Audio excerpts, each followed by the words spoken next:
Along a wind-battered coastline, the fishermen of northeastern Brazil have learned to face the sea with the help of this strange boat. They venture out to sea to catch the fish they need. But these fishermen are also competitors. More than anything else, they like to measure their sailing skills in regattas that crown the village's best sailors.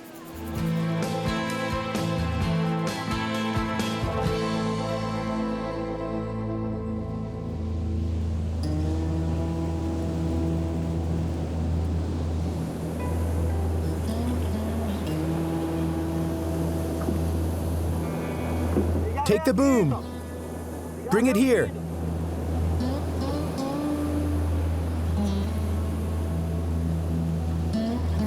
At the age of 21, Luis already has extensive experience with the sea.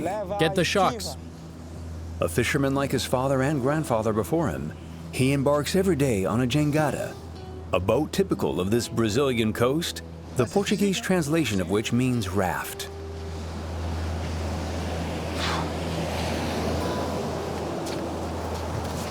Measuring a maximum of 5 meters long, it can carry up to 4 people for several days. Is the jangada the most suitable boat for here? It's really powerful. The jangada is what we do best. Good construction, solid, well thought out. But if it's shaped like this, there must be a reason. Yes. Yes. The jangada is the safest for us. We're always looking for ways to improve it, making it thinner and thinner to better hug the sea. It's thinner? The bigger the better. That way you can sleep in it and even have room to move around. When it's a bit higher, you sleep well. It's quiet. Often, when we go to sleep, one person remains on deck. So I tell them I'm going to bed and I go in like that. Now I've seen everything. See? That's how I get in. I'll take your hat off. I don't think it'll fit. The only thing that won't fit is the hat. Oh, wow. The ceiling's almost touching your nose.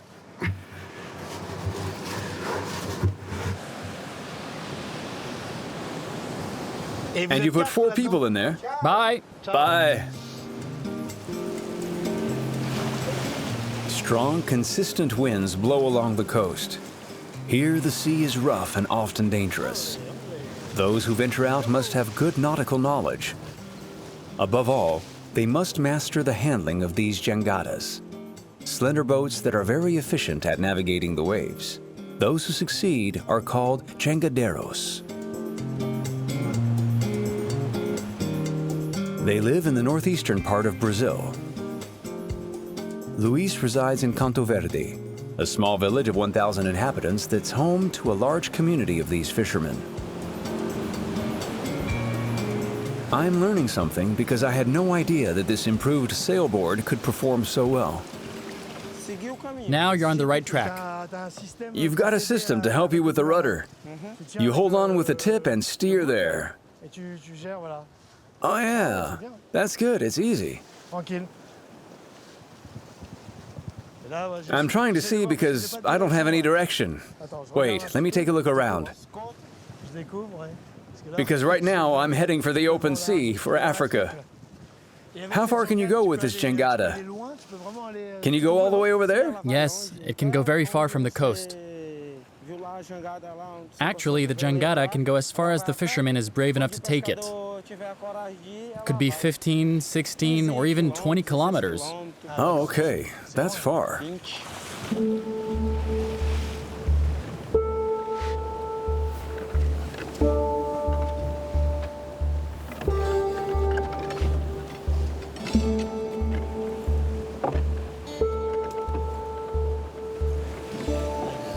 That's a bluefish. I know that fish.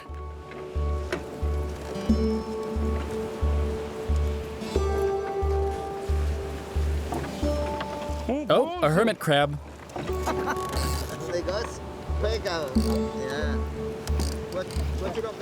What's it like to be a jangadeiro? A good jangadero is one who knows where the fish are. He's able to locate them. If you can't do that, or if you don't know how to navigate, then you won't catch anything. Nothing at all. You have to know the sea and recognize the marks on the surface to know where to cast your nets. When you know that, you're a good jangadero. Well, it's great fishing. Yes, it's good. It's over? Is it over? Yes. Oh, great. What an adventure.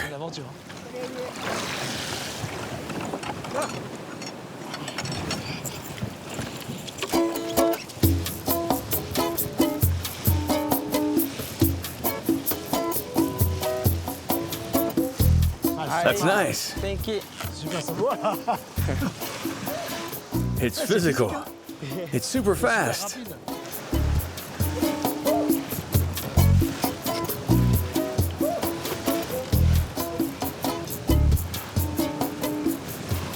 Now you need to water the sails. But explain, why do I have to put water on the sail? It's to make the jangada go faster. If the sail is wet, it catches the wind better. If it's dry, it's too light and it floats. Water gives it resistance. When the sail is wet, it catches the wind better. Well, I have to say that's news to me. Let's give it a try.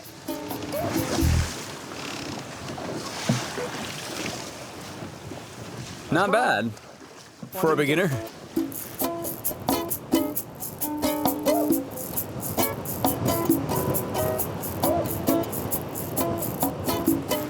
Well, let's get back to our hard work. Here we go. Oh, it's going up. It's going up little by little. Aren't there any other systems for hauling boats? No, it's the easiest method. Of course, it's very traditional, but we don't want to change methods. If we had a tractor, we'd use a lot of oil and gas, and that costs a lot of money. It's the best way of hauling up the boats, and we jangaderos haven't found anything better. Always by hand. Yes, everything by hand, with elbow grease. The only energy is that in your arms.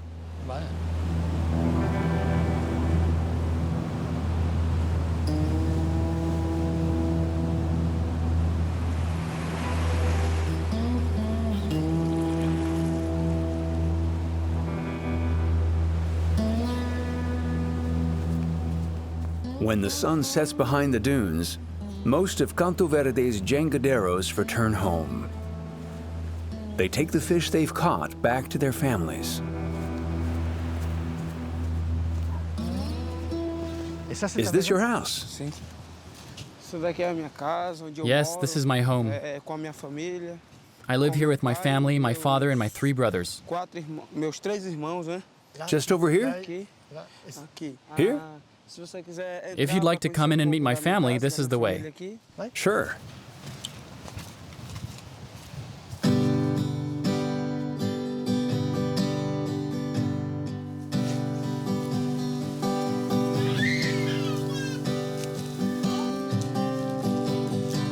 Luis's mother, Adriana, is in charge of the house. Ivan, his 50-year-old father, is a renowned fisherman. He's a captain or a master, the name given to those able to lead crews on fishing trips for several days. She sure likes fish, doesn't she? This will keep me from sleeping.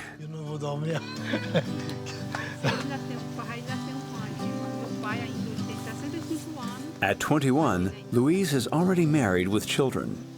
He shares his parents' home with his wife and kids, hoping one day to become independent.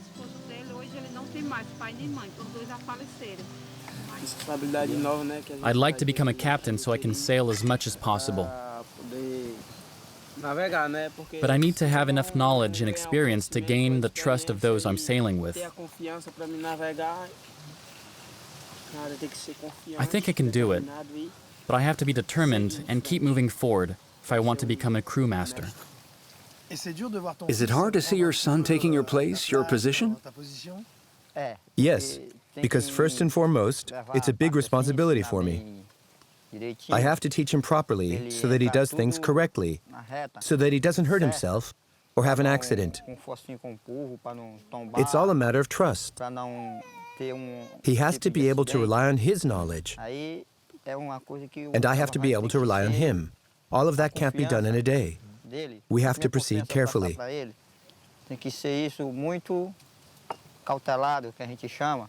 Here's an example. When we sail at night and there's no GPS, I have to teach him to read the position of the planets. So at night, we look at them together to know when to embark and which direction to take.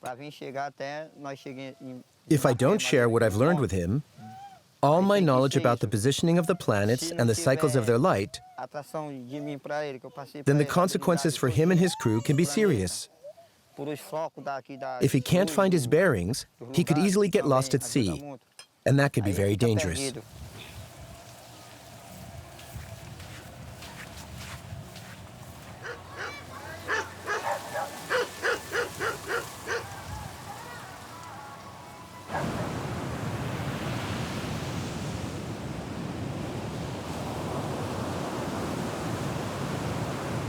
Nordeste is a poor region.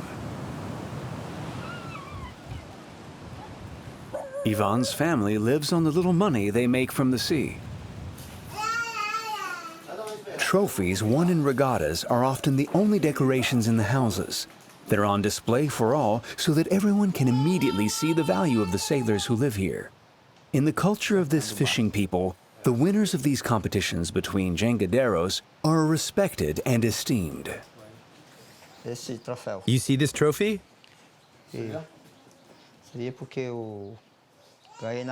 I'm proud of it because I won it in a very tough regatta, pitting against each other the biggest jangadas. It was really hard for me to win this race because you need a lot of skill and knowledge. On top of that, you have to be careful not to get injured or damage the boat. Actually, you have to be a good captain to win these competitions. Is Luis ready for the competition? Does he have the same, how should I put it, the same desire as you? We share the same blood. He has the same will as I do. He wants to win, to be celebrated by his friends, just like me. I've passed that passion on to him. I trained him to want to win races.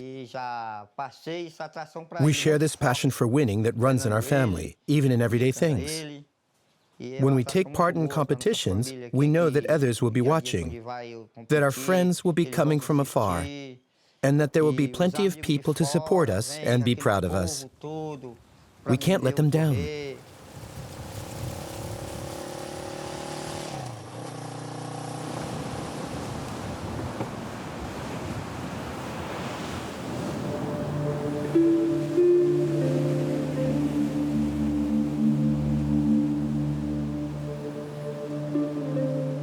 In these coastal villages, these competitions between the best fishermen brighten up a life of work and routine. When an event approaches, the fishermen's nets remain on the sand. Each family prepares for the regatta. Over there are the jangadas that will be taking part in the race. Those three there. Yes, they're training hard. Is that Luis training? Yes, that's him training, but he's taking it easy because he does all the preparation work during the night. He's so motivated that he did all his adjustments around 3 or 4 in the morning so that no one could see them. Wow, that's real competition. The goal is to surprise everyone. They go, "We didn't know you had that sail." That makes sense because they don't work at night. It allows him to get a head start and to make the right choices. What's more, he spends part of the night watching the wind to better analyze it.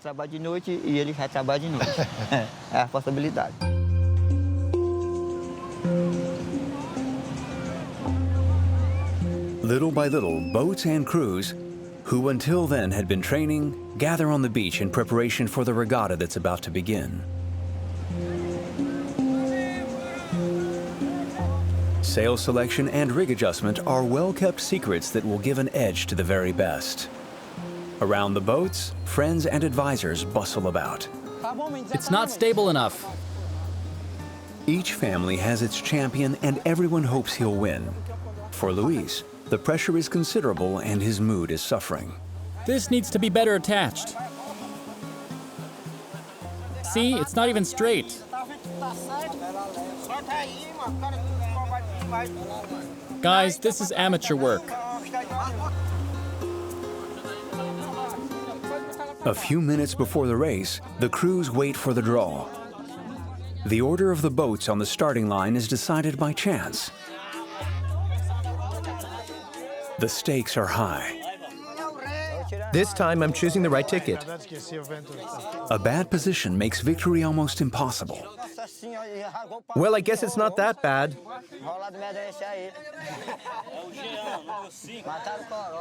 Did you see, Dad? You're right behind me. Luis is satisfied. His boat is one of the best placed. For Ivan, on the other hand, fate was less kind, especially since he offered me to go with him.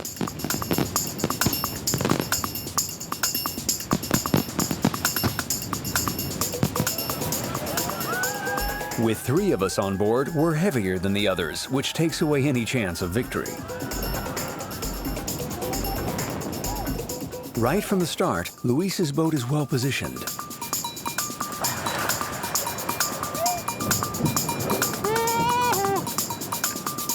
But the race is long.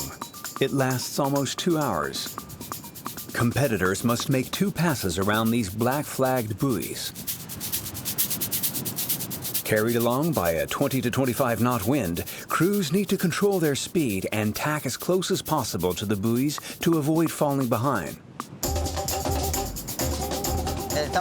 Luis is very stressed about this regatta.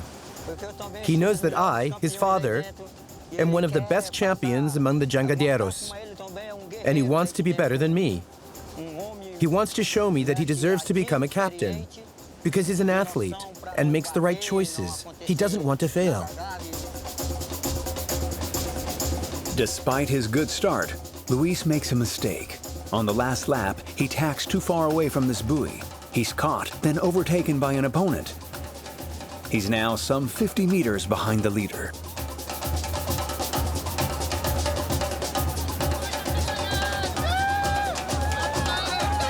Outdistanced, he eventually finishes second by just a few minutes, leaving his opponent's supporters to enjoy the long-awaited victory.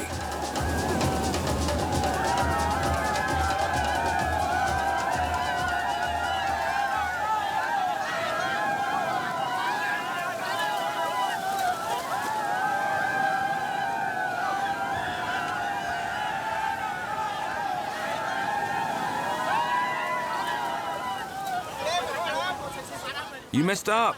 You went way too wide on the buoy and got overtaken. You should have taken it a lot tighter. You turned much too late.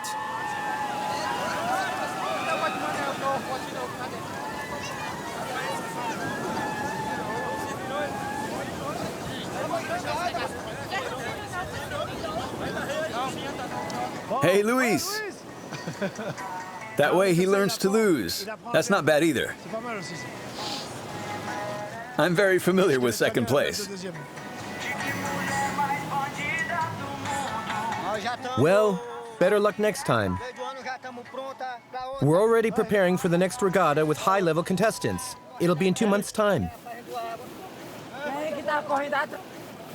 Hey, Luis, congratulations. I finished second. I'm glad.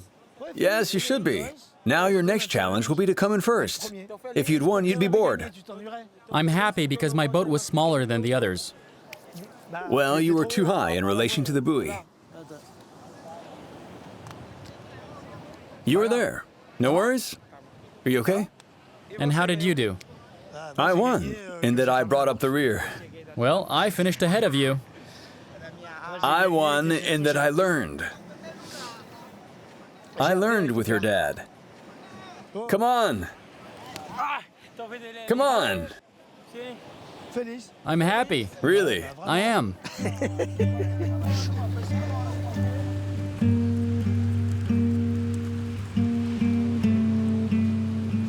A bitter second place for the man who dreamed of being a champion like his father.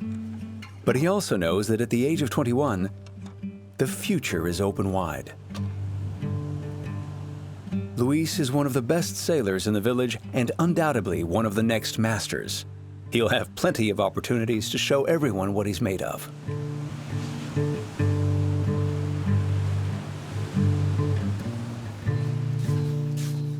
In the afternoon, Luis takes me to the lagoon with family and friends to try out some miniature jangadas. Contrary to what I thought, these aren't just toys.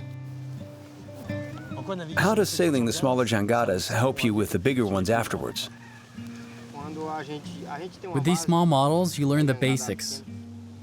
We use them to have fun, but also to think about our strategy and to improve our knowledge by becoming experts in handling these miniature boats. As a result, when we move to a bigger boat, we can transpose our settings. The position of the sails, the helm, the mast. So many things that enable us not to do just anything on the big jangadas. It's very useful.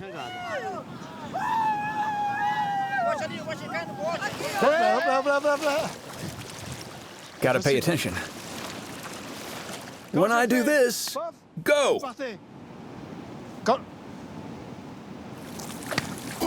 Don't touch it. You can't touch it. I'm the finish line. Not many of them will make it to the finish line. The pink one is still going. Watch out. Good job.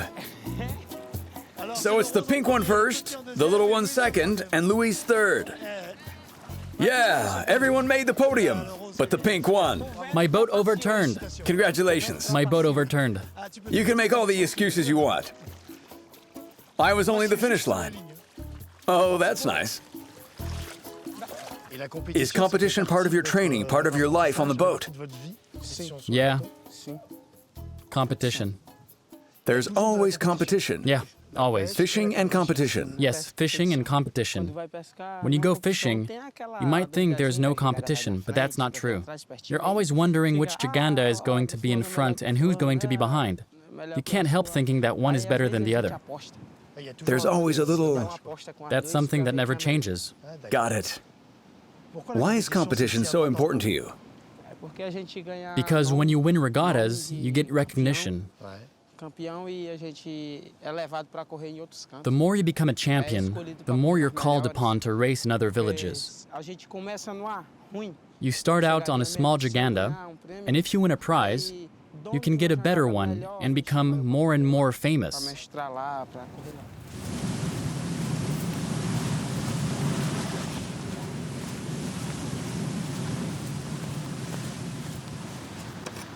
On the beach, Ivan prepares the evening meal.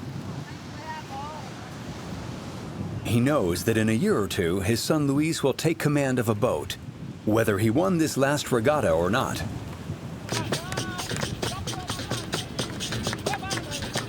A little further, a group of musicians rehearses their capoeira routines, the legendary Brazilian martial art. In Canto Verde, the beach is a space shared by all the inhabitants of the village. And now your son Luis will become a master, which is something very special, very intense. I've given him strength of character and the will to fight. I'm sure he'll make a fine boatswain. And what are you feeling inside? I'm feeling something very beautiful in my heart. I feel a lot of pride. It's a great pleasure to see my son become a real sailor like me. My wife is also very proud of him, and we're not stopping there. I have another younger son to whom I'm already passing on the knowledge he needs to sail, as I did for Luis before him. That way, all my sons will be able to uphold the fishing tradition and become good boatswains. That's what I want with all my heart. Hey, I think we're going to take shelter now. The soup's ready, but I mean, time to go. That's Brazil for you.